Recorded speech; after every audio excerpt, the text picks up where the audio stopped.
Nous connaissons tous le nom Israël. Nous l'entendons partout ces derniers temps. Mais savez-vous qui est réellement Israël? Qui était-il et que faisait-il réellement? C'est ce que nous allons voir tout de suite.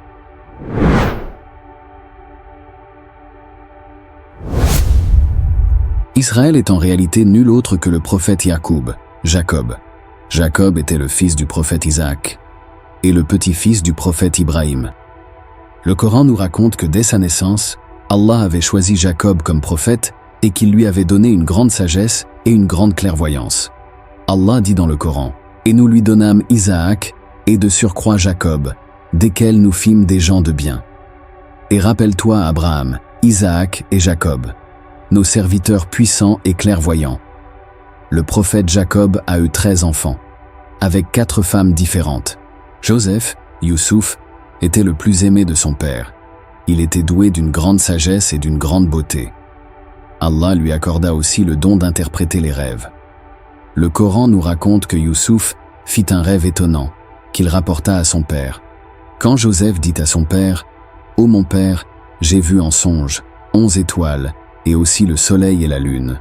Je les ai vus prosternés devant moi. » Yacoub comprit que ce rêve annonçait une grande destinée pour son fils, et il lui recommanda de ne pas le divulguer à ses frères, qui étaient jaloux de lui et qui pourraient lui nuire. Il lui dit: « Ô mon fils, dit-il, ne raconte pas ta vision à tes frères, car ils montraient un complot contre toi. Le diable est certainement pour l'homme un ennemi déclaré. » Youssouf, le fils d'Israël, était l'un des hommes les plus beaux de l'humanité entière.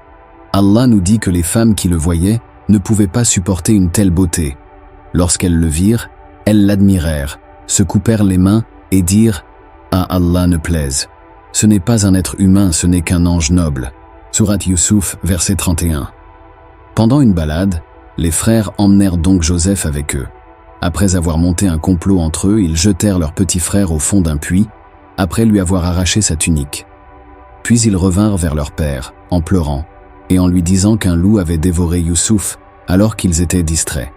Ils lui présentèrent sa tunique tachée de faux sang. Mais Yacoub ne les crut pas. Allah nous dit dans le Coran: « Ils apportèrent sa tunique tachée d'un faux sang. Il, Jacob, dit: « Vos âmes, plutôt, vous ont suggéré quelque chose. Il ne me reste plus donc qu'une belle patience. C'est Allah qu'il faut appeler au secours contre ce que vous racontez. » Sourate Youssouf, verset 18. Yacoub pleura tellement son fils qu'il perdit la vue. Une tristesse immense l'envahit pendant plusieurs années, et il resta dans cet état pendant de longues années, sans jamais perdre espoir de revoir Youssouf. Car Allah avait sauvé Youssouf du puits, en envoyant une caravane qui le recueillit et qui l'emmena en Égypte, où il fut vendu comme esclave.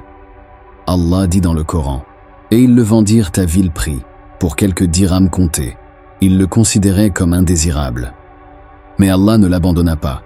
Il lui accorda la sagesse, la science, la beauté et la noblesse. Il lui fit connaître les épreuves, les tentations, la prison et l'élévation.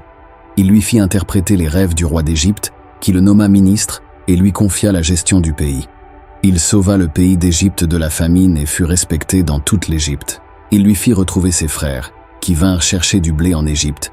Ses frères se prosternèrent devant lui, sans le reconnaître, accomplissant ainsi son rêve.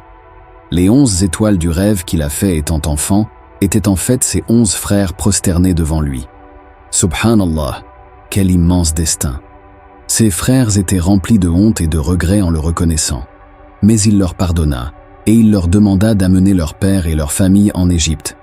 Il dit à ses frères: « Emportez ma tunique que voici, et appliquez-la sur le visage de mon père. Il recouvrera aussitôt la vue, et amenez-moi toute votre famille. » Sourate Youssouf, verset 93. Les frères revinrent vers leur père, en lui rapportant la bonne nouvelle, et en lui rendant sa tunique qui lui rendit la vue. Jacob reconnut la grâce d'Allah. Allah nous dit dans le Coran: « Puis quand arriva le porteur de bonne annonce, il l'appliqua, la tunique, sur le visage de Jacob. Celui-ci recouvra aussitôt la vue, et dit: « Ne vous ai-je pas dit que je sais, par Allah, ce que vous ne savez pas ?» Puis il partit avec sa famille en Égypte, où il retrouva son fils bien-aimé qui le serra dans ses bras. Allah dit: « Lorsqu'ils s'introduisirent auprès de Joseph, celui-ci accueillit ses pères et mères, et leur dit: « Entrez en Égypte, en toute sécurité, si Allah le veut. » Et il éleva ses parents sur le trône, et tous tombèrent devant lui, prosternés. Et il dit: Ô mon père, voilà l'interprétation de mon rêve de jadis. Allah l'a bel et bien réalisé. Et il m'a certainement fait du bien quand il m'a fait sortir de prison et qu'il vous a fait venir du désert, après que le diable ait suscité la discorde entre mes frères et moi. Mon Seigneur est plein de douceur pour ce qu'il veut. Et c'est lui, l'omniscient, le sage. Sourate Youssouf, versets 99 et 100. Ya'qub vécut en Égypte avec son fils Youssouf et sa famille, dans le bonheur et la paix. Il mourut à l'âge de 147 ans, et il fut enterré à Hébron, en Palestine, où reposait déjà son père Ishaq et son grand-père Ibrahim. Que la paix soit sur eux tous. Je vous conseille vivement à aller lire la sourate Youssouf, qui relate l'histoire entière du prophète Youssouf. C'est l'une des histoires les plus extraordinaires du Coran. Le prophète Ya'qub, Israël, fut un exemple de patience, de confiance et de soumission à Allah. Il endura les épreuves avec résignation, et il remercia Allah pour ses bienfaits. Il transmit à ses fils le message de l'unicité d'Allah, et il leur recommanda de ne pas mourir qu'en étant soumis à lui. Allah nous dit à ce sujet: « Étiez-vous témoin quand la mort se présenta à Ya'qub, et qu'il dit à ses fils: « Qu'adorerez-vous après moi ?» Ils répondirent: « Nous adorerons ta divinité, et la divinité de tes pères, Abraham, Ismaël et Isaac, divinité unique, et à laquelle nous sommes soumis. » Israël était donc un exemple et un modèle. Un homme unique et aimé d'Allah. Il était un musulman, un homme soumis à la volonté d'Allah. Il était un prophète. Il est le père des tribus d'Israël. Il est l'ancêtre de Moussa, Moïse, de Salomon, de Daoud, David, de Isa, Jésus. Il est le petit-fils d'Ibrahim et le fils de Ishaq.